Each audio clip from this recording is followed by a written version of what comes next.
সম্মানিত ভাইগণ, আজকে অনেকগুলো বিষয় সামনে রয়েছে, সেজন্য নির্দিষ্ট কোনো বিষয়ে খুতবা দেব না। স্বল্প পরিসরে কয়েকটি বিষয়, সমসাময়িক বিষয়, জীবন ঘনিষ্ঠ কিছু বিষয় নিয়ে কথা বলবো। তার আগে ভূমিকায় বলতে চাই যে সূরা আল আলাক কোরআনের প্রথম নাজিল হওয়া সূরা। এই সূরার 6, 7, 8 নম্বর আয়াতে আল্লাহ তাআলা মানুষের সীমা লঙ্ঘন, অধ্যত্ত, অহংকার, পাপাচার এসবের মূল কারণ বর্ণনা করেছেন ছোট্ট ছোট্ট 3টি আয়াতে। এই 3টি আয়াত যেন 3টি বিশ্বকোষ। আল্লাহ বলেছেন, কাল্লা ইন্নাল ইনসানা লায়াতগা, নিশ্চয় মানুষ অবশ্যই সে সীমা লঙ্ঘন করে, অধ্যত্ত প্রদর্শন করে। যেই সীমানায় তার থাকা উচিত, যেই পর্যায়ে বিনয়ের, ইবাদতের, মনুষ্যত্বের যেই স্টেজের সীমানায় তার থাকা উচিত, সেখান থেকে সে উপরে উঠে আসতে চায়, অহংকারী হয়ে যেতে চায়, বিনয়ী হওয়ার জায়গায় অবাধ্য হয়ে যেতে চায়, বাধ্য হওয়ার জায়গায় পাপী হয়ে যেতে চায়, পুণ্যবান হওয়ার জায়গায়। কেন হয় এমনটা? কেন মানুষ কওমে নূহ, কওমে আদ, কওমে সামুদ, কওমে ফেরাউন, কওমে আবু জাহলের মতো এমন অধ্যত্ত কেন প্রদর্শন করলো? কেন ফেরাউন হলো? কেন নমরুদ হলো? কেন সাদ্দাদ হলো? আবু জাহল হলো? এর মূল কারণটা কি? মূল কারণটা মানুষ যেই পর্যায়ের ক্ষমতা রাখে, সেই ক্ষমতা অনুসারে সে অহংকারী, উদ্ধত, পাপাচারী হয়। কেন হয়?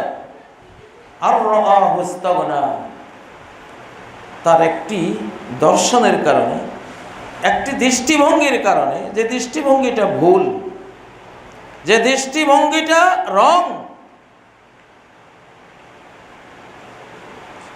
আর রাহুস্তাগনা, সে ভুলভাবে, অন্যায়ভাবে, মূর্খতাবশত মনে করে বসে, ধারণা করে বসে, ইস্তাগনা, সে আল্লাহ থেকে এখন অভাবমুক্ত, আল্লাহর আর কোনো দরকার তার জীবনে নাই, আল্লাহ ছাড়াই সে এখন সব কিছু পারে।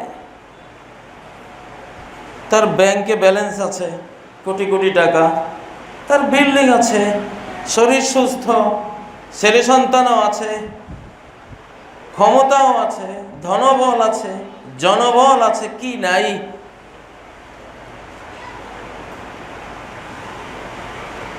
কেউ বড় সম্পদের স্তূপ সঞ্চয় করে, ইস্তাগনা, আমি এখন আল্লাহ থেকে অভাবমুক্ত, দরকার নেই। কেউ কিছু বিজ্ঞান শিখে মনে করে আল্লাহ দিয়ে আর কি করব, কিছু যন্ত্রপাতি তৈরি করে এসে ভাবতে শুরু করে আল্লাহর আর কোনো কাজ নাই আমার জীবনে, ওনার সাথে আমার আর কোনো দেয়া নেই, আর কোনো দরকার নেই। উনি থাকলে আছেন, ওনার জায়গায় উনি আছেন, আমি তো নিজের জায়গায়, আমি একজন পাওয়ারফুল, ক্ষমতাধর, অনেক কিছু। মুসা আলাইহিস সালাম যখন ফেরাউনকে বলল যে তুমি রব্বুল আলামিনের প্রতি ঈমান আনো, ফেরাউন বলল, ক্বালা ফিরআউন ওয়া মা রব্বুল আলামিন। মূসা, রব্বুল আলামিন আবার কি? কি বলো? আমাকে দেখো না? আলাইসা লি মুলকু মিসর, মিশরের রাজত্ব আমার, দেখো না? ওয়া হাযিহিল আনহারু তাজরি মিন তাহতি, আমার পদতলে বয়ে যাচ্ছে নদীর পর নদী, ঝর্ণার পর ঝর্ণা, চোখে পড়ে না? আমাকে রেখে, আমাকে বাদ দিয়ে রব্বুল আলামিনের কথা বলো। মূর্খ কোথাকার। মূসা আলাইহিস সালামকে সে শাসালো। কাল্লা ইন্নাল ইনসানা লায়াতাগা আর রাআহু ইসতাগনা। অনেকে নাস্তিক হয়, ধর্মত্যাগী হয়, কেউ বোরকা ফেলে দেয়। কোন জাতি আছে মায়েদের মাথায় এক টুকরো কাপড় তার সহ্য হয় না।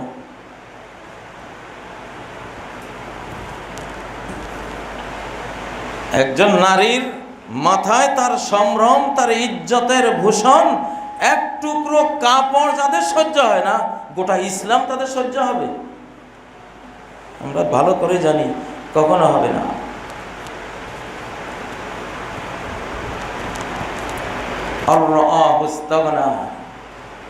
মানুষ নিজেকে যখন একটা কিছু হয়ে গেছি আমি, এটা ভাবে,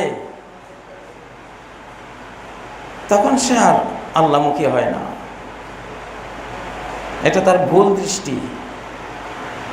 সারা পৃথিবীর রাজত্ব তোমার থাকলেও এক সেকেন্ড লাগবে তোমার নাই হয়ে যেতে, কিছুই থাকবে না তোমার, চক্ষের পলকে নাই হয়ে যাবে। এমন ক্ষমতা আল্লাহর তো আছে।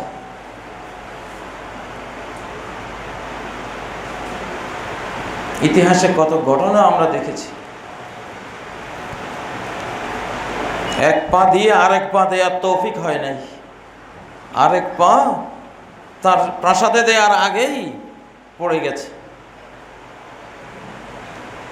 হার্ট অ্যাটাক করে, ব্রেন স্ট্রোক করে, অ্যাক্সিডেন্ট হয়ে চক্ষের পলকেরও আগে দুনিয়া ছেড়ে আখেরাতে বাড়ি জমায়।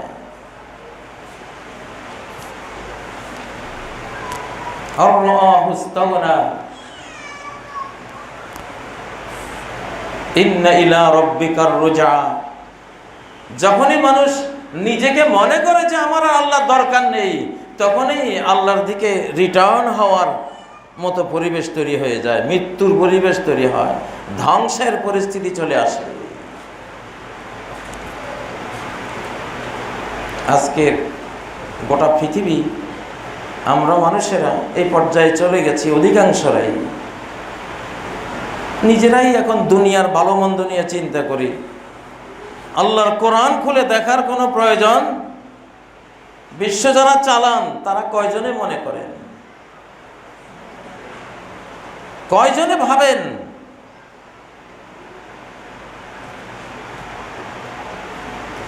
এক গ্রাম হবে না।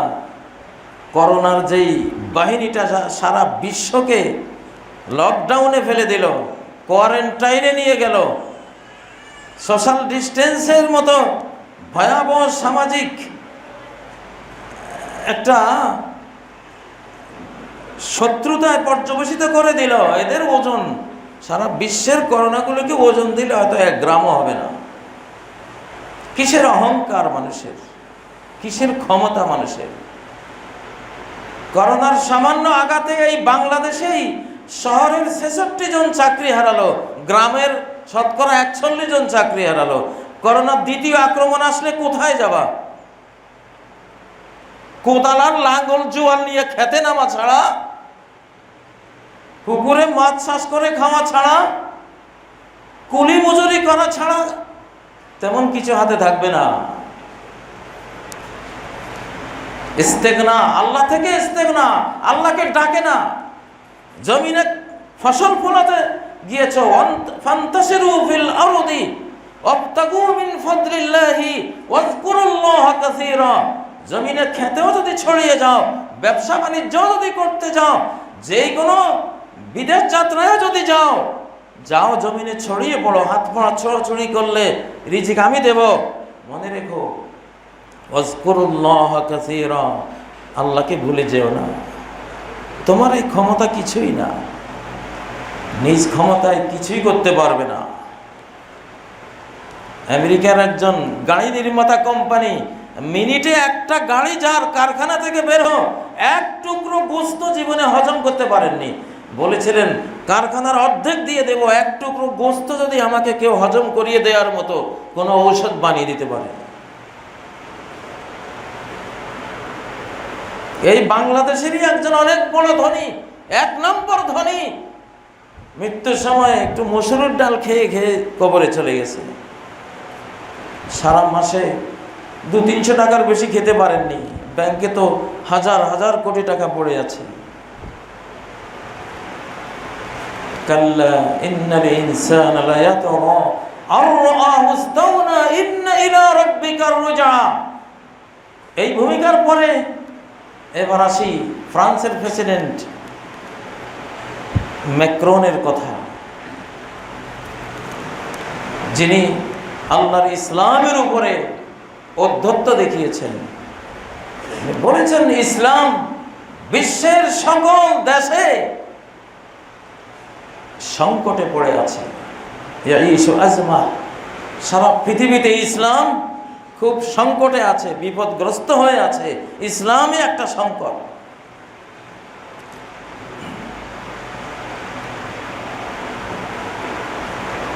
তার কথাটা বলা উচিত ছিল, সারা পৃথিবীতে মুসলিমরা সংকটে পড়ে আছে। মুসলিম এক জিনিস, ইসলাম আরেক জিনিস। ইসলাম হলো আল্লাহর দ্বীন, এটা আল কোরআনে আছে। ইসলাম হলো আল্লাহর দ্বীন, যেটা নবীজির সহি হাজার হাজার হাদিসের মধ্যে বর্ণিত আছে। এর একটি বর্ণ বিসর্গ সংকটে পড়ে থাকে নাই, সংকটে নাই। সূর্য যেমন কোনো সংকটে নাই, ইসলামও কোনো সংকটে নাই। ইসলাম চিরস্থায়ী অনন্তকালের দিন, শত শত কোটি বছর। পৃথিবী যেদিন সৃষ্টি হয়েছে বিজ্ঞানীদের ভাষায় 1500 কোটি বছর আগে, যেদিন পৃথিবী মহাবিশ্বের জন্ম, ইসলামেরও সেদিন জন্ম। এবং এই মহাবিশ্ব যত কাল থাকবে, কিয়ামতের পরে আবার যে মহাবিশ্ব আবার যাত্রা শুরু করবে অনন্ত জীবনের, সেখানেও ইসলাম থাকবে। ইসলাম কখনো সংকটে নেই। ইসলামে যারা মাথা ঠোকায় তারাই সংকটে। ইসলামকে মাথা দিয়ে টোকা দিয়েছিল ফেরাউন, ইসলাম সংকটে পড়েনি, সে সংকটে পড়েছে। তাকে আর তার দলবলকে আমি সকলকে পানির নিচে তলিয়ে দিয়েছি, ডুবিয়ে দিয়েছি। ইসলাম সংকটে পড়েনি, ফেরাউন সংকটে পড়েছে। নমরুদ ইসলামকে ধাক্কা দিয়েছিল, টোকা দিয়েছিল, আঘাত করেছিল, ইসলাম সংকটে পড়েনি। ইসলাম তার নবী সহ নমরুদের আগুনের ভেতর থেকে সহি সালিম খুবই সুখে আনন্দে বেরিয়ে এসেছে। কিন্তু সংকটে পড়েছে নমরুদ, ল্যাংড়া মশার, পঙ্গু মশার কামড়ে যন্ত্রণা কাতর হয়ে দুনিয়া থেকে বিদায় হয়েছে। ইসলাম কখনো সংকটে পড়েনি নমরুদের কারণে। ইসলামকে টোকা দিয়েছিল আবু জাহাল, ছোট্ট 2 কিশোরের হাতে যুদ্ধের ময়দানে বদরের রণাঙ্গনে সে জীবন হারিয়েছে। ইসলাম জীবন হারায়নি। ইসলামে যে মাথা ঠেকাতে যাবে তার মাথা চূর্ণ বিচূর্ণ হয়ে যাবে। ইসলামের কিছুই হবে না। হিমালয় পাহাড়ে যদি কেউ মনে করে যে হিমালয় পাহাড় মাথা দিয়ে ধাক্কিয়ে স্থানচ্যুত করে দেব, গড়িয়ে দেব, হিমালয় পাহাড় গড়িয়ে যাবে না, মাথা গড়িয়ে যাবে। ম্যাক্রন সাহেবদের জানা উচিত, উক্তি করতে একটু জ্ঞান চর্চা করে উক্তিটা করতে হবে। ইসলাম কখনো সংকটে নাই। ইসলাম আল্লাহর দ্বীন। আল্লাহু মুতিম্মু নূরিহি ওয়ালাউ কারিহাল কাফিরুন। আল্লাহ তার নূরকে, ইসলামকে পরিপূর্ণ করবেন, পরিপূর্ণ রাখবেন, যতই অবিশ্বাসীরা এটাকে অপছন্দ করুক। ইসলামকে কিছুই করতে পারবে না। একজন ইহুদি হারুনুর রশিদের সময়ে সে বাইবেলকে বিকৃত করে লিখে খ্রিস্টানদের মজমার সামনে গিয়ে পড়লো, সবাই বিশ্বাস করলো, চোখের পানি ফেললো, খুবই সুন্দর, ওরা কিনলো। আবার ওল্ড টেস্টামেন্ট তাওরাত কিতাবকে বিকৃত করে লিখে ইহুদিদের সমাজে গেল, পড়লো, ওরা কেউই বিকৃতিগুলি ধরতে পারলো না, ওরা মনে করলো ঠিকই আছে সব কিছু। কোরআনকে একটু ভুলভাবে লিখে কোরআনের কিছু ছাত্রদের সামনে গিয়ে পড়লো, সবাই দেখলো, কি পড়লে তুমি, কি বললা, এটা ভুল। আমার বাবার মুখে শুনেছিলাম, এই উপমহাদেশে যখন ফ্রি মিশনারিদের দালাল ইস্ট ইন্ডিয়া কোম্পানি মুসলিমদেরকে খ্রিস্টান বানাবার প্রকল্প হাতে নিয়ে কাজ করেছিল সারা ভারতবর্ষে, যেখানেও এক তর্ক বহসে ইহুদিরা খ্রিস্টান মিশনারিরা দাবি করলো যে কোরআনে একটি আয়াত আছে যে খ্রিস্টানরা হক, তারা ন্যায়পন্থী এবং তারা সত্য হেদায়েতের উপরে আছে। সে আয়াতটি বিভিন্ন আলেমের কাছে মিশনারিরা পড়তেছে। আমিন কওমে ঈসা উম্মাতুন ইয়াহদুনা বিল হাক্কি ওয়া বিহি ইয়াদিলুন। ঈসা আলাইহিস সালামের জাতি অর্থাৎ খ্রিস্টান জাতির মধ্যে একদল আছে ইয়াহদুনা বিল হাক্কি, যারা সত্য পথ দেখায়, ওয়া বিহি ইয়াদিলুন, এবং সত্য নীতি দিয়ে আসমানি গ্রন্থ দিয়ে তারা ন্যায় বিচার করে। কিছু আলেমরা শুনে হতবাক হয়ে গেল, আয়াত তো ঠিকই, আমিন কওমে ঈসা উম্মাতুন ইয়াহদুনা বিল হাক্কি ওয়া বিহি ইয়াদিলুন। এই দলটা আমার বাবার কাছে এসলো, ওই আয়াতটা পড়লো, বললেন আবার পড়ো, আমিন কওমে ঈসা। কোথায় আমিন কওমে ঈসা দেখাও? এখানে আছে আমিন কওমে মূসা। মূসার ঈসা শুনতে তো সামান্য বেশ কম। ওই ধোঁকাবাজরা মূসার জায়গায় ঈসা উল্লেখ করে ধোঁকা দিচ্ছিল, দুই এক জায়গার পরে ধরা পড়ে গেল, না এটা তো কওমে ঈসা না, আমিন কওমে মূসা। খ্রিস্টানদের কথা এখানে নাই, এটা ইহুদি জাতির কথা আল্লাহ বলেছে, ধরা পড়ে গেল। তখন ওই যে হারুনুর রশিদের আমলের বিকৃতকারী সেই ইহুদি আলেম বলল, ইসলামই একমাত্র ঠিক, এখানে হাত দেওয়ার কোনো শক্তি কারো নেই। বাইবেল ওনারা আমার ভুল ধরতে পারলো না, আমি ওদের বাইবেল বিকৃত করেছি, এদের তাওরাত বিকৃত করেছি, ধরতে পারলো না, বুঝলোই না, আরো কিনলো আমার থেকে। আর কিছু ছোট ছোট মুসলিম ছেলেদের কাছে গিয়ে আমি এমন ধরা পড়লাম, কেনা তো দূরে থাক, জান লইয়া আসা আমার মুশকিল। ইসলাম সংকটে। ম্যাকরুন সাহেব, আপনাকে বলে দিতে চাই, ইসলাম সংকটে নেই।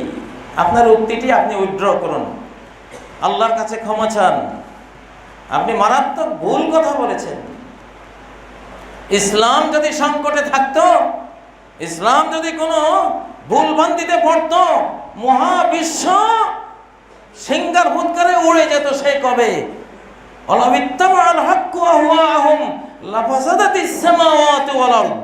আল্লাহ যদি ওদের মন মতো কিছু নাজিল করে ইসলামকে বিকৃত করে তাদের সামনে উপস্থাপন করতেন, তাদের কুপ্রবৃত্তির অনুকরণ করতেন, আসমান জমিন কবে ধ্বংস হয়ে যেত, বরবাদ হয়ে যেত, সৃষ্টি জগতেই থাকতো না। দেশের প্রেসিডেন্ট এবং পরিচালক হতে হলে সূক্ষ্ম জ্ঞানের অধিকারী হতে হয়। ইসলাম সংকটে নেই। হ্যাঁ, আমরা মুসলিম উম্মার অনেকেই ইসলাম থেকে দূরে থাকার কারণে আমরা সংকটে আছি। গোটা বিশ্ব ইসলাম থেকে দূরে থাকার কারণে সংকটে আছে। ইসলাম রক্ষক, ইসলামকে রক্ষা করার কোনো কিছু নাই আমাদের। নবীজি দোয়া করতেন, আল্লাহুম্মা হাফিজনি বিল ইসলামে কায়িমা, আল্লাহ দাঁড়িয়ে থাকা অবস্থায় আমাকে ইসলাম দিয়ে আপনি হেফাজত করেন। আমি দাঁড়ানো অবস্থায় যদি ইসলামী রীতিমতো দাঁড়াই, ওই সময় যদি আল্লাহকে ডাকি, ইসলামকে আমি ভালো মনে করি, দাঁড়ানো অবস্থায় ইসলাম এসে আমাকে সেভ করবে। আমি কিসের ইসলাম সেভ করব? ওয়াহফাজনি বিল ইসলামে কায়দা, আমি যখন বসে থাকব ইসলাম দিয়ে বসা অবস্থায় আপনি আমাকে রক্ষা করেন। ইসলাম দিয়ে বসা অবস্থায় কেউ যদি আল্লাহকে ডাকে, ইসলাম মতো সে যদি থাকে, ইসলাম তাকে হেফাজত করবে। মাথায় টুপি দিয়ে বড়শি দিয়ে মাছ ধরতেছে, ওই বড়শিওয়ালাকে খাওয়ার জন্য কুমির খাপ দিয়ে এম নিয়েছে পানিতে, আর একটা টাইগার উপর থেকে তাকে টার্গেট করেছে। ডাঙ্গায় হলো টাইগার, পানিতে হলো কুমির। টাইগার যখন তাকে ধরার জন্য ঝাঁপ দিল, তার মাথায় উঁচু টুপি ছিল। টাইগার ওই টুপিকে মাথা মনে করেছিল, মাথার অংশ ভেবেছিল। টুপিতে থাবা পড়ে সে আর নিজেকে কন্ট্রোল করতে না পারে পানিতে পড়ে গেছে। যেই পানিতে পড়েছে, সাথে সাথে কুমির ওই টাইগার বাঘটাকে ধরে তারা এখন যুদ্ধ, আর ওই টুপিওয়ালা দৌড় দিয়ে বাড়িতে চলে গেছে। কে বাঁচালো তাকে? ইসলামের টুপিটা। সে বসা অবস্থায় ছিল, ইসলামের একটা ছোট্ট জিনিস টুপি, তাও এটা কোনো ফরজও নয়, ওয়াজিবও নয়, ব্যবহার করলে ভালো। এই ছোট্ট একটা জিনিস তার জীবন বাঁচিয়ে দিয়েছে। ওয়াহফাজনি বিল ইসলামে কায়দা, বসা অবস্থায় ইসলাম দিয়ে আমাকে হেফাজত করে। ওয়াহফাজনি বিল ইসলামে রাকিদা, আমি যদি শুয়ে থাকি তাহলে ইসলাম দিয়ে আপনি আমাকে হেফাজত করেন। আজকের মেডিকেল সায়েন্স সাক্ষী যে ইসলামের যে শয়ন নীতি, যে কেবলামুখী হয়ে ডান কাত হয়ে অজু করে দোয়া পড়ে শুয়ে যাবে, সুবহানাল্লাহ। কত অজস্র বিপদ থেকে ইসলাম আপনাকে হেফাজত করবে ঘুমন্ত অবস্থায়। তো ইসলামকে আমরা হেফাজত করতে হবে না, কারণ ইসলাম সংকটে পড়ে না, সংকটে পড়ে আমরা নিজেরা।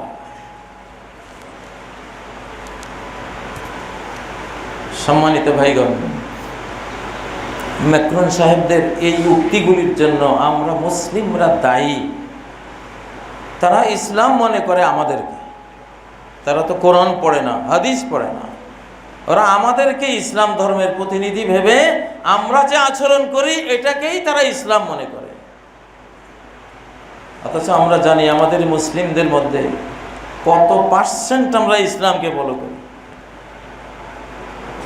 আমাদের স্বভাব চরিত্র দেখেই তো একজন মনীষী বলেছিলেন, ইউরোপে ইসলাম দেখেছি, মুসলমান দেখি নাই, আর এশিয়ায় এসে মুসলমান দেখেছি, ইসলাম দেখি নাই। এশিয়ায় মুসলমান আছে, ইসলাম কয়জনের কাছে আছে?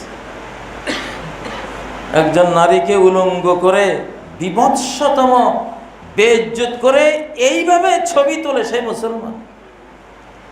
এটা কাফেরের কাজ। মান তাশাব্বাহা বিকওমিন ফাহুয়া মিনহুম। কোন বেঈমান কাফের মুসলিম নারীকে এভাবে নির্যাতন করার প্রয়াস অতীতে চালিয়েছিল, তাও এত বিভৎস নয়। আমাদের ইসলামী সমাজে কেউ থেকে যদি সেই কাজ করে, সে তাদেরই একজন। মান তাশাব্বাহা বিকওমিন ফাহুয়া মিনহুম, সে তাদেরই একজন।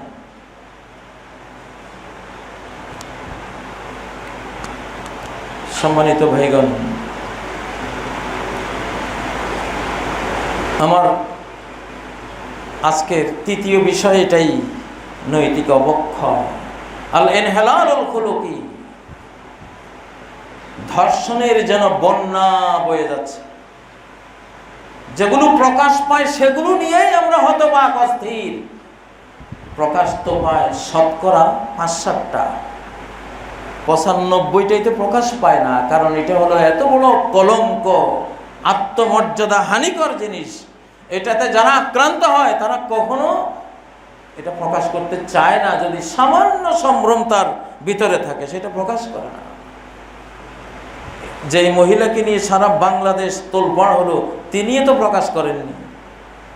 ১ মাস পরে ওই সন্ত্রাসীরাই প্রকাশ করলো। তাহলে অপ্রকাশিতই থেকে যায় হাজার হাজার ঘটনা। এজন্য করোনা আবার আসবে। জুন্দুর রহমান, করোনারা হলো সরাসরি রহমানের বাহিনী, এরা আবার আসবে। সাইক্লোন, এটা মিন জুন্দির রহমান, রহমানের সৈন্যবাহিনী সাইক্লোন। যেই ম্যাক্রন সাহেব ইসলাম সংকট আছে বললেন, বলার 2-1 দিনের মধ্যেই ওনার ফ্রান্সের ইটালির কি অবস্থা। ঘূর্ণিঝড় অ্যালেক্সের মাধ্যমে আমি নিজে দেখলাম, বিল্ডিং, ঘর বাড়ি, রাস্তাঘাট সব উড়িয়ে নিয়ে যাচ্ছে, পানিতে ভেসে চলে যাচ্ছে সব। ইসলাম সংকটে পড়েনি ফ্রান্স, এবং ফ্রান্সের প্রেসিডেন্ট সাহেব সংকটে পড়েছে। নৈতিক অবক্ষয় আমাদের সমাজে এমন এক পর্যায়ে চলে গেছে, আমাদের উঠতি প্রজন্ম যেন পাগল হয়ে গেছে, উন্মাদ হয়ে গেছে, উন্মাতাল। ওরা পাগল, ওরা ম্যাড। এখন কোরআন এটাকে জুনুন বলেছে, এটা পাগল, এটা ব্যাধিগ্রস্ত। ফায়াতমা আল্লাযী ফী কলবিহি মারাদ। নারীরা একটু নরম ভাষায় কথা বললে, যার অন্তরে জিনা ধর্ষণের রোগ আছে, ব্যাধি আছে, ডিজিজ আছে, সে ধর্ষণের জন্য চিন্তা করে বসবে।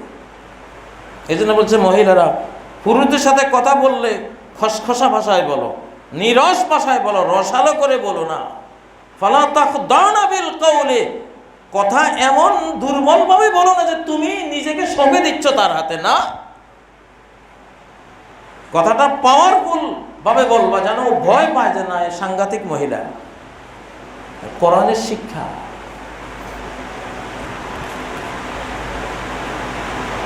একটা জাতি যখন যৌন উন্মাদনায় পাগল হয়ে যায়, একটা প্রজন্ম যখন উন্মাতাল হয়ে যায়, তখন ধ্বংসের নির্দেশ আল্লাহ থেকে আসে। সূরা আল হিজরে আল্লাহ বলেছেন, বহু জাতি কওমে লূতকে এভাবে ধ্বংস করে দিয়েছেন। ধ্বংসের সকল আয়োজন এখন প্রস্তুত দেখতে পাচ্ছি। আপনারা এই অবক্ষয়ের মূল কারণটা কি? একেবারে মূল কারণ, হেকিমি স্টাইলে চিকিৎসা করতে হবে। হেকিমরা একজন মানুষের জ্বর, কাশি, সর্দি, গায়ে ব্যথা, ফুলা, আরো কত কি, ওরা 6টা রোগের জন্য 6টা ওষুধ দেবে না। হেকিমি শাস্ত্র, ইসলামিক চিকিৎসা শাস্ত্রে 6টা রোগ দেখা দিলে 6টা ওষুধ কখনো দেবে না। ওরা বুঝতে চেষ্টা করবে এই 6টা রোগ একটা বড় কারণে তৈরি হয়েছে, সেই মূল কারণটা কি। ওরা রুটে ঢুকে একটা ওষুধ দেবে, একটা ওষুধে আপনি সেরে যাবেন। আর এলোপ্যাথিকে জ্বরের জন্য একটা ওষুধ, কাশির জন্য একটা, ব্যথার জন্য একটা, ফুলে গেছে ওটার জন্য আরেকটা। ওরা মূল কারণের কোনো চিকিৎসা ওরা দেবে না, কারণ ওদের ব্যবসা নষ্ট হয়ে যাবে। অনেক ডক্টর আমার উপরে খেপে যাবেন। আমাকে একজন ডক্টর বললেন, আমেরিকায় উনি 20 বছর ছিলেন, তো বিশ্বস্ত সূত্রে ওই ডক্টর রশিদ সাহেব আমার বন্ধু, উনি বললেন যে ওরা ওষুধ বানাবার সময় এমনভাবে বানায় আপনি যাতে ফুল নিরাময় না হতে পারেন, কারণ নিরাময় যদি ফুল হয়ে যান তার কোম্পানি চলবে কি করে, আপনি তার ওষুধ খাবেন না। এজন্য কোম্পানিও বাঁচুক, আপনিও কোনো মতে রোগ ব্যাধি, ডায়াবেটিস সারা জীবন, হাই প্রেশার সারা জীবন, ওষুধ খেতে হবে। আমার যে ভাগ্য ভালো, আমি একদিন গিয়েছিলাম একজনের কাছে, উনি আমাকে ট্যাবলেট ধরিয়ে দিলেন, একটু প্রেশার কেন জানি বাড়তি হয়েছিল। উনি বলেন, হুজুর এখন থেকে সারা জীবন। ওষুধটা নিয়ে বাড়ি গিয়ে আমি ওনাকে ভেতরে একটু অশ্রদ্ধা করলাম আর বললাম, ইনশাআল্লাহ ঠিক আছে, দেখবো তোমার ওষুধ সারা জীবন খাওয়া লাগে কিনা। 2-3টা ট্যাবলেট খেয়ে ফেলে দিয়ে একটা নারিকেল তেল খেলাম, একবারে নিজেদের তৈরি, যে এই নারিকেল গাছ, এই নারিকেল তেল হরমোনগত ভারসাম্য তৈরি করে গোটা দেহকে এত সুন্দর পরিচালনা করে, দেহের মধ্যে এই জাতীয় সমস্যা তৈরি হয় না। আমি ওর পর থেকে আমি একটা ট্যাবলেটও খাইনি। আমার যেই হাই প্রেশার যখন মাপি 120/80, আলহামদুলিল্লাহ কিন্তু ওনার কথা বললে আমাকে ট্যাবলেট ধরিয়ে দিয়েছিলেন, কোম্পানি বাঁচাবার ট্যাবলেট। এটা আমি কোনো ডক্টরি শাস্ত্রের দুর্নাম করছি না। পৃথিবীটা এখন অনৈতিক হয়ে গেছে, তো অনৈতিকতা সবখানে ঢুকে গেছে, সবখানে। পৃথিবীতে এমন কোনো রোগ নাই যার চিকিৎসা নাই। যারা বলেন নাই তারা মিথ্যুক, তারা মিথ্যাবাদী।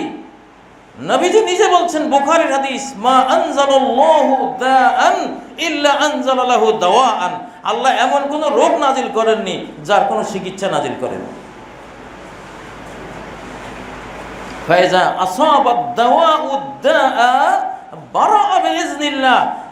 ঔষধ যদি ঠিকমতো রোগের উপরে পড়ে আল্লাহর হুকুমে ভালো হয়ে যাবে।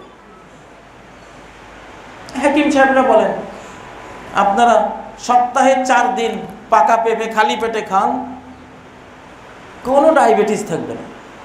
ডায়াবেটিসের 14 গোষ্ঠী সাফ হয়ে যাওয়ার মতো ঔষধ, লতা পাতা, ফল ফলা দিতে আল্লাহ রেখে দিয়েছেন। আলাইকুম বিআলবানিল বাকর ফাইন্নাহা তারুম্মু মিন কুল্লি শাজার। যে তোমরা গাভীর দুধ পান করো, এটা সকল গাছ, ঘাস, তৃণলতা খায়, অতএব লাবানুহা শেফাউন, গাভীর দুধ সকল লোকের শেফা, নিরাময়। যেহেতু সকল পাতালতা ঘাস সে খায়, কোন রোগের কোন ওষুধ কোন পাতাতে আছে, কোন ঘাসে আছে, তার পেটে গেলে তো ওই রোগ সারবে তার দুধ পান করলে। যাই হোক, অন্য বিষয়, চিকিৎসা অবশ্যই আছে। দেহের রোগের চিকিৎসা আছে, মনোরোগের চিকিৎসা ইসলামে আছে, সামাজিক রোগের চিকিৎসা আছে, বৈশ্বিক রোগের চিকিৎসা আছে, সব রোগের চিকিৎসা ইসলামে আছে। এখন আমাদের যে তরুণ প্রজন্মকে আমরা অধিকাংশদের পাগল বানিয়ে দিচ্ছি। আমি একজন বাবার কন্যার কাহিনী শুনেছি। তার কন্যা ক্লাস 9-এর ছাত্রী, এক প্রজন্ম আগে। সাইনবোর্ডগুলি রাস্তা দিয়ে বাবা তার মেয়েকে নিয়ে যেত, যাওয়ার সময় বিভিন্ন সাইনবোর্ডে যা লেখা থাকতো ইংরেজিতে, বাংলায়, বাবা ওগুলি মেয়েকে পড়াতো, মেয়ের জ্ঞান বাড়ত।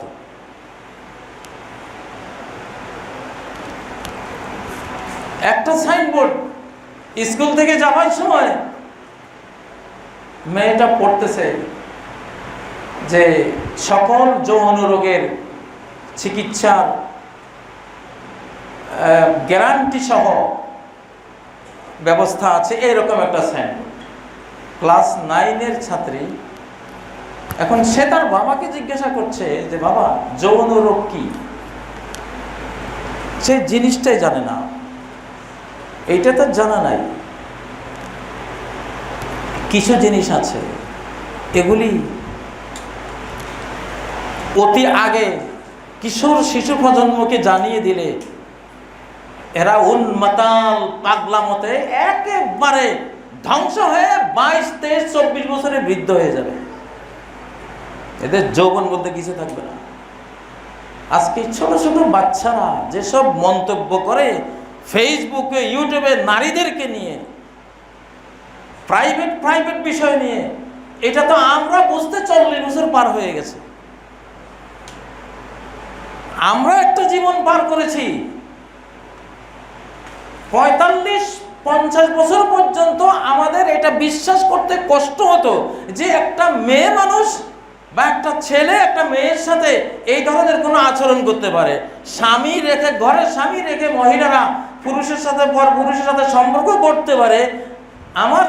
আমাদের জীবনের 45-50 বছর পর্যন্ত এটা আমরা বিশ্বাস করতাম না। কেউ বললে উড়িয়ে দিতাম, এটা কিভাবে সম্ভব। আমরা মা জাতিকে মনে করতাম অসহ্য স্পর্শা। আমি আমার মাকে দেখতাম, জীবনে কোনো দেবর, আমার কোনো চাচা, কোনো আমার বাবা গোষ্ঠীর কেউ ওনাকে দেখা তো দূরে থাকুক, ছায়াও কোনোদিন দেখে নাই। তা আমরা তো ওই মায়ের কোলের মানুষ। আমরা যে দাদি, যে নানীদেরকে আমরা দেখেছি, আমরা তাদের কাহিনী শুনেছি। তার জমিন রেজিস্ট্রেশন করতে হবে, একটা আঙ্গুলের টিপ দিলে জমিটা তার হয়ে যাবে, দলিল হয়ে যাবে, 1 একর জমি, কোটি টাকার সম্পদ। সে বলল আমার দরকার নেই, আমি পারবো না। পুরুষ মানুষদের সামনে এইভাবে গিয়ে টিপ দিয়ে এটা আমি হবে না। খোরাসান আফগানিস্তান অঞ্চলের বিখ্যাত ঘটনা, স্ত্রী আদালতে মামলা দিয়েছে স্বামীর বিরুদ্ধে যে স্বামী আমার মহারণা 500 দিরহাম কম দিচ্ছে, বিচারক আপনি আমার মহারণা ফুল আমাকে দিয়ে দেন। স্বামীও গেল, স্ত্রীও গেল। এখন আদালত যখন বলল, সাক্ষীগণকে বলল এই স্ত্রীর চেহারা খুলে আপনারা শনাক্ত করুন, শনাক্ত করে রাখুন, কারণ সে যাতে আরেকবার এসে ওনাকে ডিস্টার্ব করতে না পারে। চেহারা দেখে রাখলে আদালত নিশ্চিত থাকবে যে এই মহিলা ইনি এমন। স্বামী বলল তাই নাকি, আমার স্ত্রীর চেহারা দেখাতে হবে? সে বলল বিচারক সাহেব, আমার স্ত্রী যে 500 দিরহামের মামলা দিয়েছে, এই নেন 500 দিরহাম আমি আপনাকে দিয়ে দিলাম বিনা বিচারে, আমার স্ত্রীর চেহারাটা খুলবেন না।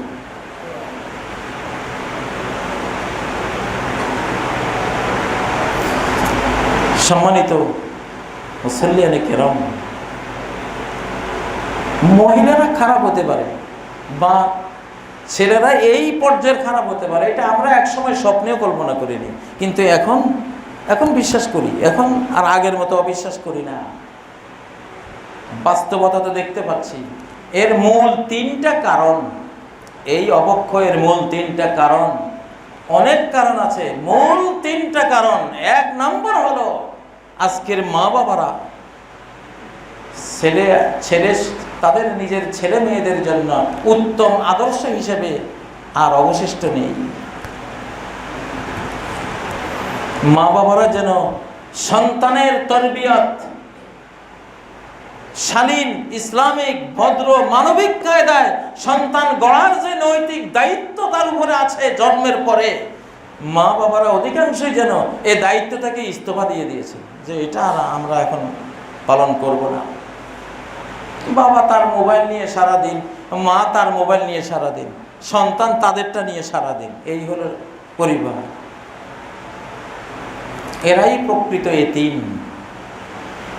সামাজিক এতিম, বাবা হারা এতিম না।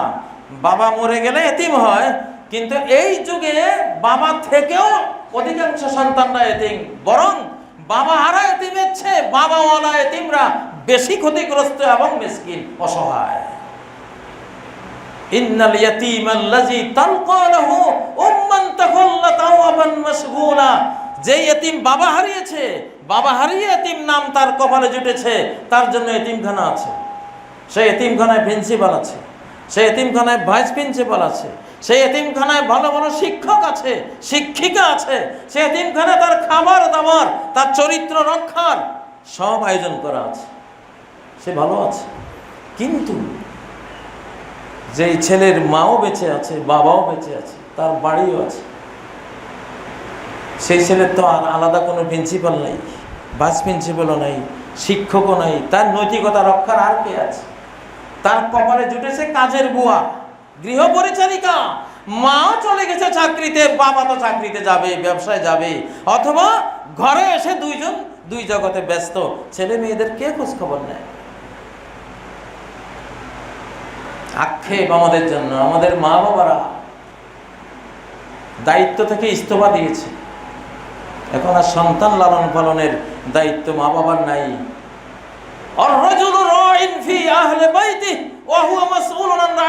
আল্লাহর কসম, নবীজি তো বলে গেছেন, একজন পুরুষ, একজন বাবা তার পরিবারের দায়িত্বশীল, কর্তৃত্বশীল, এখানে কি হয় না হয় তার ব্যাপারে কিয়ামতের ময়দানে তাকে জবাব দিয়ে তারপর জান্নাতে যেতে হবে, এছাড়া পারবে না সে।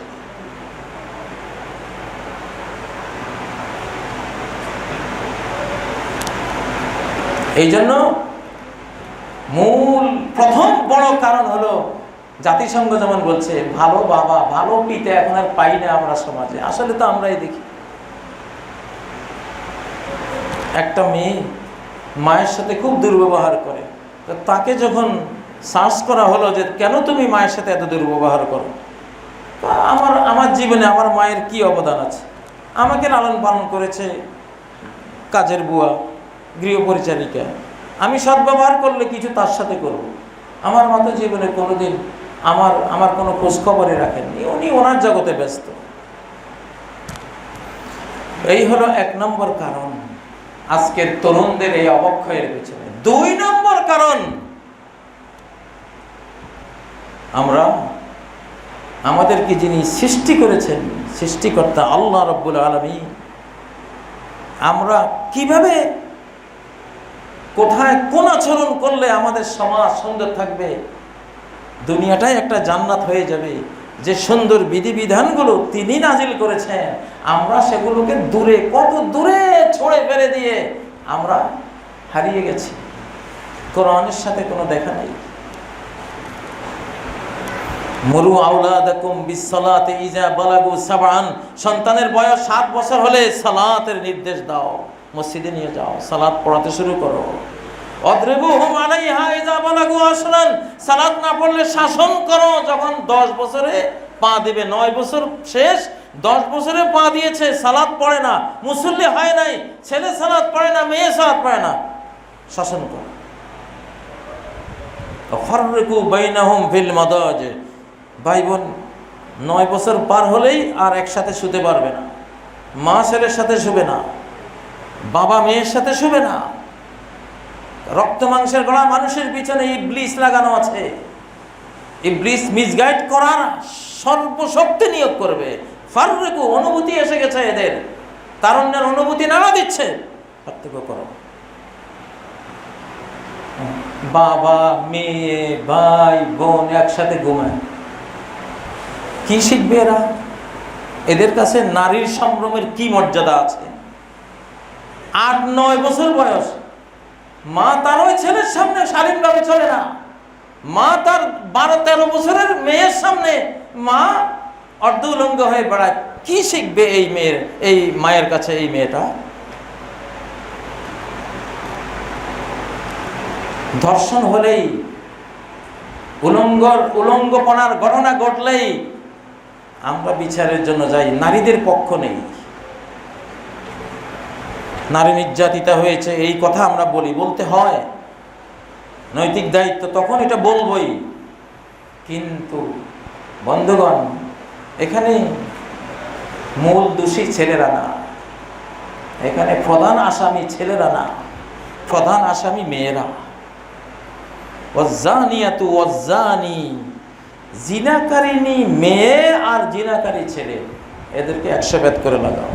আগে কে প্রথম কে? মেয়ের কথা আসছে।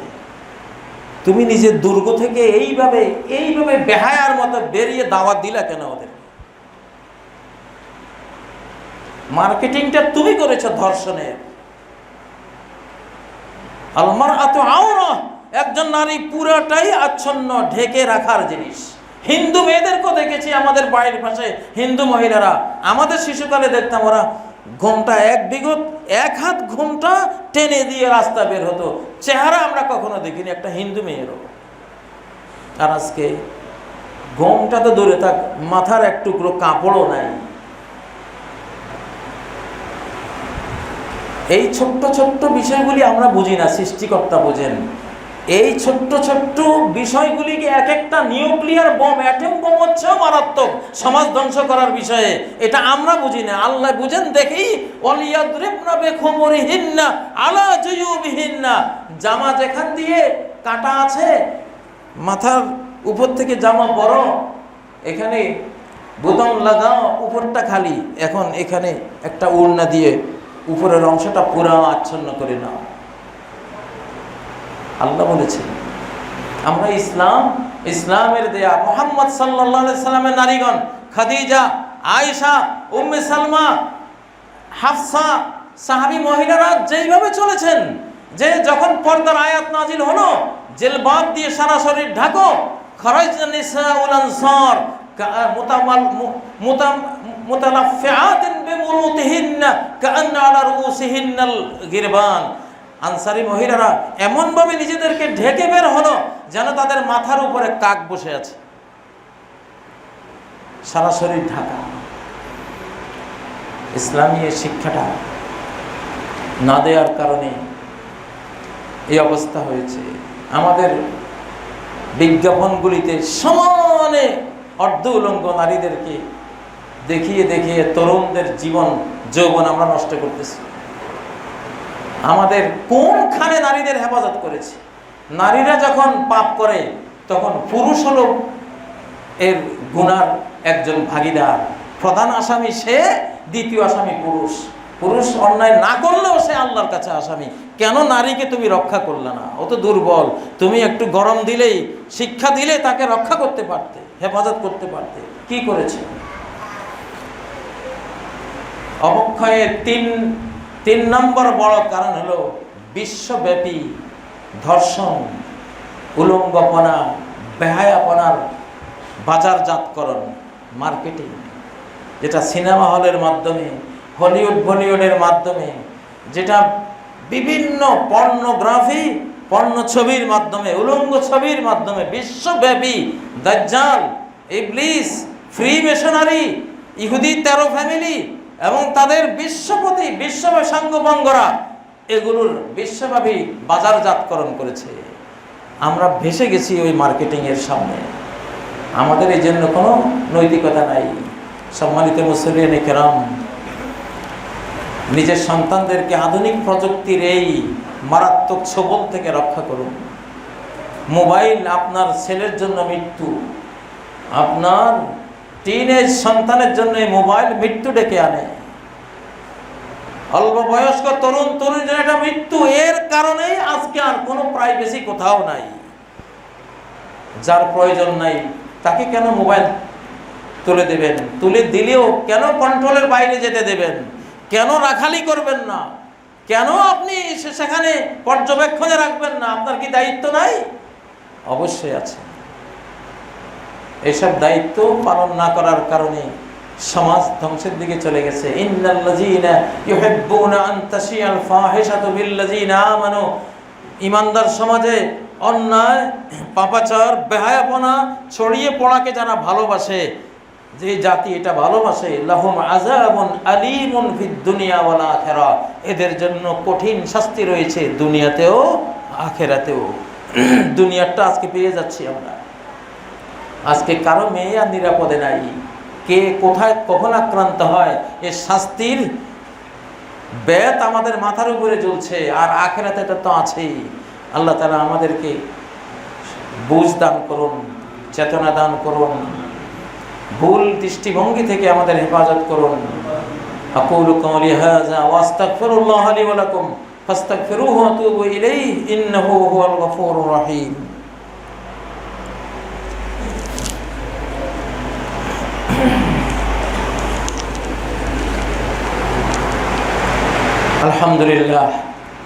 আলহামদুলিল্লাহ রাব্বিল আলামিন আল্লাযী নাযালাল ফুরকানা আলা আবদিহি লিয়াকুনা নাযীরান ওয়া বাশীরান লিল আলামিন। সুম্মা আম্মা বা'দু ফাআউযু বিল্লাহি মিনাশ শাইতানির রাজীম। বিসমিল্লাহির রহমানির রহিম। ইন্নাল্লাহা ওয়া মালাইকাতাহু ইউসাল্লুনা আলান নবী ইয়া আইয়ুহাল্লাযীনা আমানু সাল্লু আলাইহি ওয়া সাল্লিমু তাসলিমা। আল্লাহুম্মা সাল্লি ওয়া সাল্লিম ওয়া বারিক আলা আবদিকা ওয়া হাবিবিকা মুহাম্মদ ওয়া আলা আলিহি ওয়া সাহবিহি আজমাইন। আল্লাহুম্মা সাল্লি আলা মুহাম্মদ ওয়া আলা আলি মুহাম্মদ কামা সাল্লাইতা আলা ইব্রাহিম ওয়া আলা আলি ইব্রাহিম ইন্নাকা হামিদুম মাজিদ। আল্লাহুম্মা বারিক আলা মুহাম্মদ ওয়া আলা আলি মুহাম্মদ কামা বারাকতা আলা ইব্রাহিম ওয়া আলা আলি ইব্রাহিম ইন্নাকা হামিদুম মাজিদ। আউযু বিল্লাহি মিনাশ শাইতানির রাজীম। ওয়া ইন্না হাযিহি উম্মাতুকুম উম্মাতান ওয়াহিদাহ ওয়া আনা রাব্বুকুম ফা'বুদুন ওয়া আনা রাব্বুকুম ফাত্তাকুন। সম্মানিত মুসল্লিয়ানে কেরাম, অনেক কঠিন বিপদের ঘন ঘটা আমাদের মাথার উপরে। যুদ্ধ, মহামারী, দুর্ভিক্ষ ধেয়ে আসছে। মৃত্যু আর মৃত্যুর মিছিল ধেয়ে আসছে। মুসলিম উম্মার এখন প্রয়োজন, সবচেয়ে বড় প্রয়োজন, সবচেয়ে বৃহত্তর প্রয়োজন তাদের ঐক্যবদ্ধ থাকা। কালেমা পড়েছে, তার জন্য আমার 7 খুন মাপ। আজকে ইরানের মতো দেশ তুরস্কের সাথে, মুসলিম বিশ্বের যাদের সাথে তাদের মতের মিল নেই, আজকে এক হওয়ার প্রয়াস চালাচ্ছে। আলহামদুলিল্লাহ। মুসলিম যদি, কোনো মুসলিম সদস্য যদি আরেক মুসলমানের বিরুদ্ধে কাফেরের সাথে দাঁড়ায়, তাহলে তার ইসলাম ভঙ্গ হয়ে যায়, সে আর মুসলিম উম্মার সদস্য থাকে না।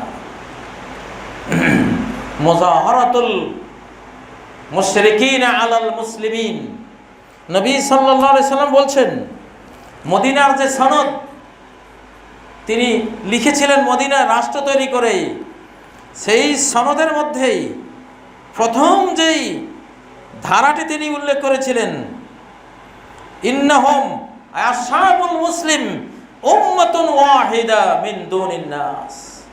সারা বিশ্বের মুসলিম যেখানেই থাকুক না কেন, তারা এক জাতি। কোনো রঙের বিভিন্নতা তাদেরকে বিভিন্ন করে দেবে না, ভৌগোলিক সীমারেখার বিভিন্নতা তাদেরকে বিভিন্ন করে দেবে না, তাদের ভাষার বিভিন্নতার কারণে তারা বিভিন্ন জাতি হয়ে যাবে না। তারা ভাষা যতই ভিন্ন হোক, দেশ অঞ্চল যতই ভিন্ন হোক, বর্ণ যতই কালো হোক, ফর্সা হোক, শ্বেতাঙ্গ হোক, কৃষ্ণাঙ্গ হোক, উম্মাতুন ওয়াহিদা, সারা বিশ্বের মুসলিম এক উম্মাহ। ফিকহি মাসআলা, বাংলাদেশে তো ছোট ছোট ফিকহার মাসআলা নিয়ে আমরা 2 উম্মত হয়ে যাই। ওই মসজিদে খুতবা আরবিতে হয়, এই মসজিদে খুতবা আরবিতে হয়, আরবির ঘরে একটু বাংলা দিয়ে বুঝিয়ে দেয়। এই কারণে যদি কেউ বলেন যে এই মসজিদটা আমাদের থেকে খারিজ, তো আপনি এই উম্মত থেকে খারিজ হয়ে যাবেন। ফিকহার মাসআলায় প্রশস্ততা আছে। আম্মাল ফিকহ ফাল মাজালু ফি ওয়াসি, গবেষণার বিষয়গুলিতে ক্ষেত্র প্রশস্ত। যিনি আরবিতে খুতবা দেন তিনিও জান্নাতে যাবেন, যিনি আরবিতে দিয়ে আবার বাংলা ব্যাখ্যা করে দিলেন ইনশাআল্লাহ তিনিও জান্নাতে যাবেন। আমরা এক, সবাই আমাদের মধ্যে বৈচিত্র্যময়তা থাকবে। মায়ের 3 ছেলে 3 রকম, তারপরেও এক। 3 ছেলের 3 রকম পেশা, তারপরেও এক। আমরা কেন এক হব না? ঐক্যের কোনো বিকল্প নেই। আজকে কিছু দেশ আছে, মুসলমান দেশের সাথে যুদ্ধ লাগলে ওরা কাফের দেশের সাথে দাঁড়ায়। আল্লাহর কসম, ইসলামের সাথে এদের কোনো সম্পর্ক নাই। এরা যদি কাফের পক্ষে দাঁড়ায়, আর্মেনিয়া আজারবাইজান যুদ্ধে আর্মেনিয়ার পক্ষ, আর্মেনিয়া খ্রিস্টান, তাদের খ্রিস্টান জাতির অভাব নাই, খ্রিস্টান রাষ্ট্রের অভাব নাই। তুমি মুসলমান রাষ্ট্র কেন তার পক্ষে যাবা? তুমি যদি যাও, যে যাবে তার ইসলামের সাথে আর কোনো সম্পর্ক থাকে না। ইয়া আইয়ুহাল্লাযীনা আমানু লা তাত্তাখিযুল ইয়াহুদা ওয়ান নাসারা আউলিয়া, ইহুদি নাসারাকে বন্ধু বানিও না। লা ইয়াত্তাখিযুল মুমিনুনাল কাফিরিনা আউলিয়া মিন দুনিল মুমিনিন, মুমিনদেরকে বাদ দিয়ে কাফেরদেরকে বন্ধু বানিও না। ওমাই ইয়াফআল যালিক ফালাইসা মিনাল্লাহি বিশাই, যে কাজ করবে আল্লাহর সাথে তার কোনো সম্পর্কই নেই, আল্লাহর দ্বীনের সাথে তার কোনো কানেকশন নেই, কিছুই নেই, সব শেষ হয়ে গেল। কথা বলতে হবে। আজকে কখন কি হয়, আমরা বাংলাদেশে আছি, আমরা যে খুব ভালো আছি এটাও না।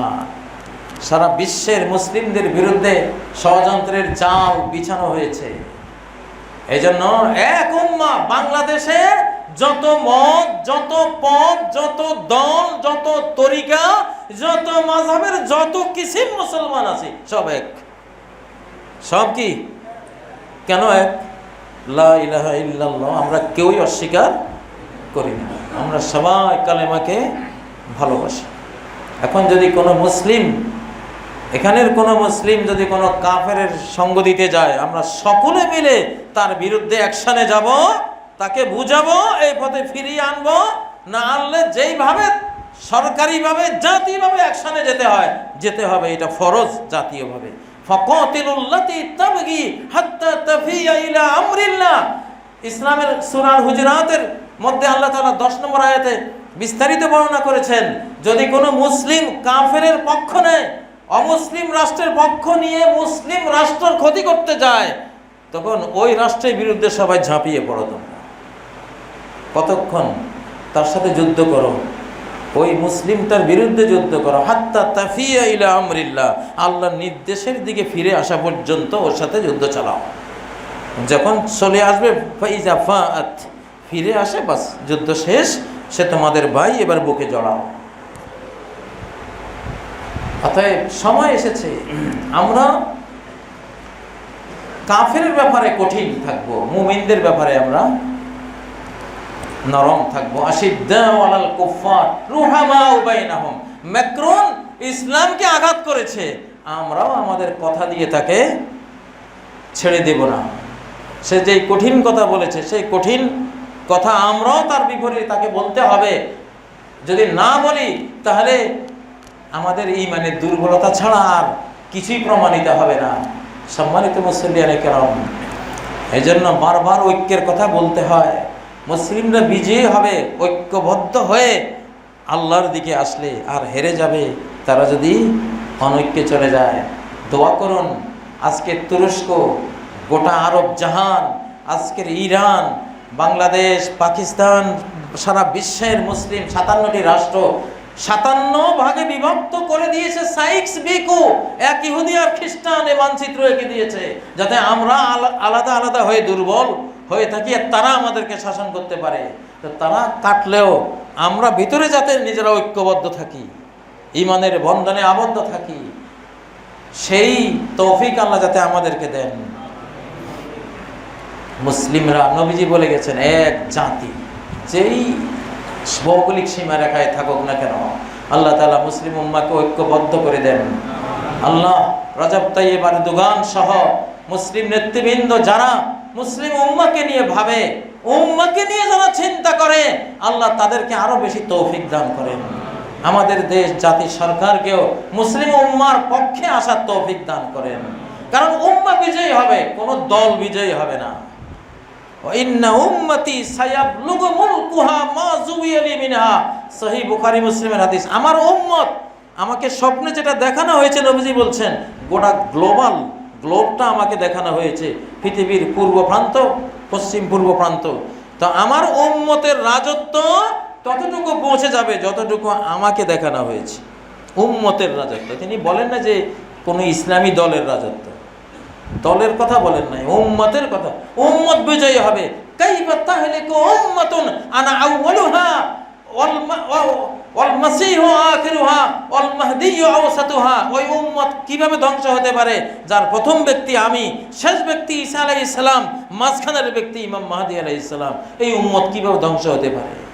উম্মাহ, ইন্নাল্লাহা ইয়াবআস লিহাযিল উম্মাহ, এই উম্মার জন্য প্রতি 100 বছরের মাথায় আল্লাহ তাআলা এমন ব্যক্তিবর্গ পাঠাবেন যারা এই দ্বীনকে পুরা নবায়ন, রিনিউ, শক্তিশালী করে দেবে। উম্মাহ, এজন্য উম্মত বিজয়ী হবে, আমরা বিচ্ছিন্নভাবে কেউ বিজয়ী হতে পারবো না। আল্লাহ আমাদেরকে উম্মাহ কনসেপ্ট দান করুন, উম্মার চেতনা দান করুন, উম্মতকে নিয়ে ভাবার তৌফিক দান করুন।